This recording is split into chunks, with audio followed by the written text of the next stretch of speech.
Hello! Today I will show you how to turn off Hey Google function on your Google Assistant. First, go into Settings. Go down.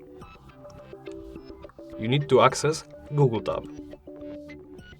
Then go down again. Go into Settings for Google Apps. Go into Search Assistant and Voice. Go down. Go into Google Assistant. Go into Hey Google and Voice Match. And simply turn it off. Press OK. And that's it. Thank you for watching. I hope you really liked this video. Remember to comment, hit like and subscribe.